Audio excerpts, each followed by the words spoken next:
اقتدار، طاقت اور دولت ملنے پر لوگ بدلتے نہیں بلکہ بے نقاب ہوتے ہیں۔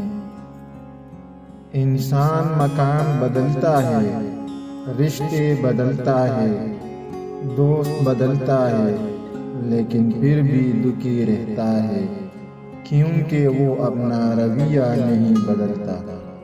اپنے دوست کو اتنے ہی راز بتاؤ کہ کل کو اگر وہ تم سے دشمنی پر آمادہ ہو تو تمہیں کوئی نقصان نہ پہنچا سکے۔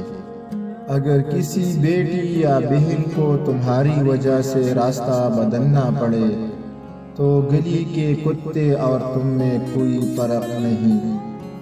حق بات کی پہلی نشانی ہے، اس کی ہمیشہ مخالفت ہوتی ہے۔ جس شخص کی دشمن نہ ہو اور سب دوست ہو، اس جیسا منافق کوئی نہیں، کیونکہ دشمن اس کے ہوتے ہیں جو حق کی بات کہتا ہے۔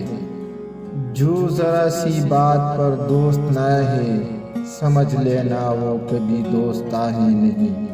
اگر تم اپنے تکبر کو توڑنا چاہتے ہو تو کسی غریب کو اور مفلس کو سلام کیا کرو۔ اپنے دوست کے دشمن سے دوستی مت کرو، ایسا کرنے سے تم اپنے دوست کے دشمن بن جاؤ گے۔ زندگی میں قسم، قدم اور قلم بہت سوچ سمجھ کر اٹھانا چاہیے۔ الفاظ ہی سب کچھ ہوتے ہیں، دل جیت بھی لیتے ہیں اور دل چیر بھی دیتے ہیں۔ بعض لوگ کہتے ہیں کہ میں غلط بات بالکل برداشت نہیں کرتا، در حقیقت غلط بات ہی تو برداشت کرنے والی ہوتی ہے، اچھی بات کو تو برداشت کرنے کی ضرورت ہی نہیں ہوتی۔